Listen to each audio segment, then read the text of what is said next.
there's a unique type of vehicle you'll commonly see in the traffic weaving its way through the Kenyan capital. It's a type of minibus that's distinctive, popular, colorful, and loud, and it's so recognizable as a part of Kenya's culture that it now has its own award ceremony. The vehicles you see here are matatus. You really can't miss them if you travel to Kenya. They're said to move millions of people through the capital every day, and the award show recognized their contributions to the country's culture and identity. It started almost 15 years ago, and while what powers these vehicles varies, some are gas, some are diesel, some are electric, the goal remains to nurture the cultural expression of the matatus. One owner says she sees this as an opportunity to showcase who Kenya is.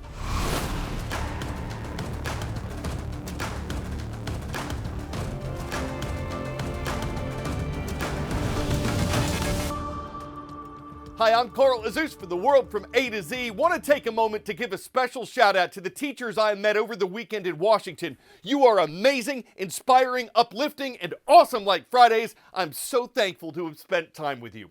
Something else that's awesome, at least to observe from a distance, is this red-orange fountain of lava, part of an eruptive show put on over the weekend by Hawaii's Kilauea volcano.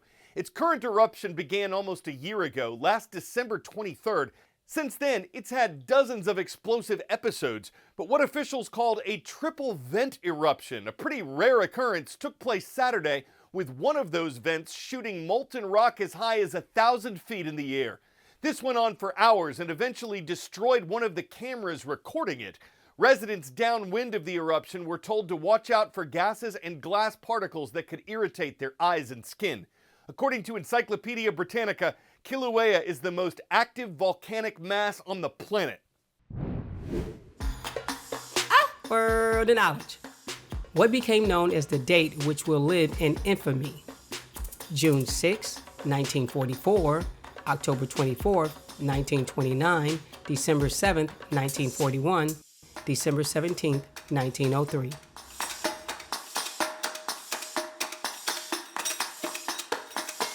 The date when Japan launched a surprise attack on Pearl Harbor, Hawaii, drawing America into World War II, was December 7, 1941. Pearl Harbor was just waking up on December 7, 1941, when Japanese planes stormed its U.S. naval base. David Russell was right in the middle of it. They announced over the loudspeaker that this is an attack. The United States hadn't yet entered World War II, but Japan still saw America as a threat. Relations were already sour from previous trade and political disagreements, but the attack on Pearl Harbor was unexpected. Admiral Isoroku Yamamoto devised the strike on the vulnerable but crucial American base. He ordered complete radio silence for the entire 3,500-mile voyage from Japan to Hawaii. I went topside. By the time I get topside, the ship was almost ready to capsize. A 2-hour wave of carrier-launched dive bombers, torpedo planes, and fighters destroyed 6 ships and 169 planes. It also killed 2,403 servicemen, including 68 civilians. So I went inside, and that's where most of the men that were burnt, they were all lying alongside the wall there. You feel for those guys, but I couldn't do anything. Russell didn't take cover that day. He took to the deck and fought against the waves of Japanese fighters with anti-aircraft weapons. When I was in the VA hospital there in San Francisco, they said, "We want you to talk about World War II." And I told them, I said, when we talk about it, people don't believe us. They just walk away.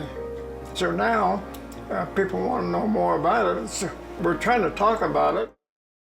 And David Russell, who's now 105, continues to talk about it. On Sunday, he shared his personal memories of the historic event with listeners in his home state of Oregon. Including Russell, only 12 American veterans of the Pearl Harbor attack are known to be alive. The United States of America was suddenly and deliberately attacked. It lasted less than 2 hours and still echoes in history 84 years later. The surprise attack on America's Pacific Fleet in Pearl Harbor damaged or destroyed 8 battleships, hundreds of planes, numerous other boats, and killed more than 2,400 Americans. At the time, it was the deadliest attack on U.S. soil. The assault was a tremendous victory for Japan and one that led to its tremendous defeat 4 years later. Before Pearl Harbor, many Americans didn't want to get involved in World War II.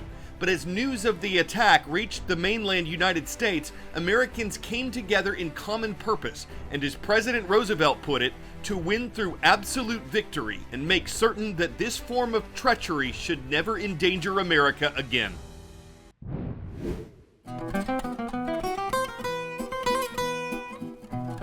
On this date in world history.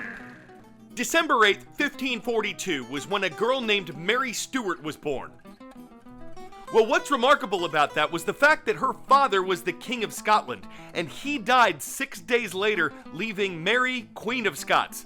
As a baby, she reigned until 1567 when Scottish nobles forced her to abdicate the throne. We told you how the December 7th attack on Pearl Harbor brought the U.S. into World War II, but it was on the 8th of December 1941 that the U.S. Congress formally declared war on Japan following the now famous request by President Franklin D. Roosevelt.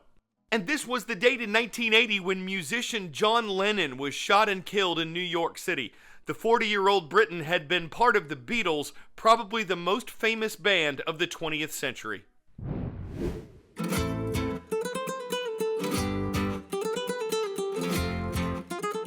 Where in the world?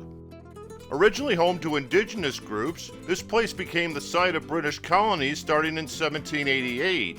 It was used to house British prisoners before getting its independence in 1901, and it's considered both a country and a continent.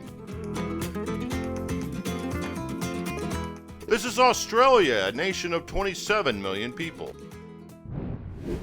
In Australia's sprawling farmland, students learn an age-old trade, taking to the fields for farming classes. Boyup Brook Senior High is one of many schools across Western Australia aiming to get young folks interested in agriculture, the region's major industry.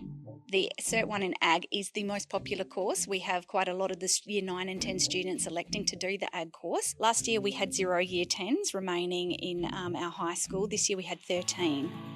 The rise in interest is a welcome change. The community in Boyup Brook want it and they need it, and the students love it. They constantly ask, can we go up the farm? Can we go and do something on the paddocks? But 20 years ago, Boyup Brook had to close its program. There just weren't enough participants, reflecting a trend in Australia. In the United States, only 9% of farmers are 35 and under.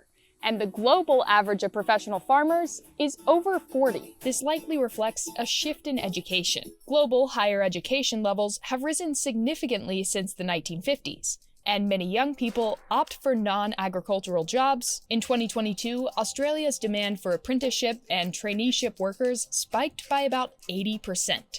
It's slacked off since then, but there's still a big need for farmers and other trade workers. And now that Boyup Brook has reopened its agriculture program, students are getting a broader, first-hand view of career options. Taking notes from the farmers themselves, they learn to operate tractors, plant crops, analyze soil, and more. And while some kids are considering a farming career, the classes are appealing to less farm-minded students too, even if just as a chance to leave the classroom. Yeah, this is better than math and English, I reckon.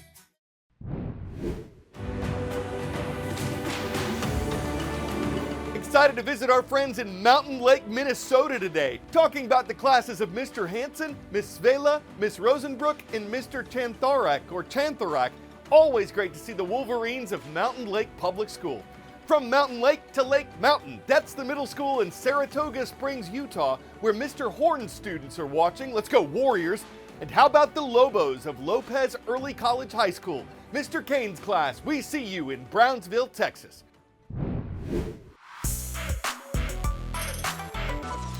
Drive through any neighborhood this time of year and you'll see some houses that are more festively decorated than others, but none has quite the same ho-ho holiday spirit as one in Germany, where a Christmas record has been set once again by the Jerome family.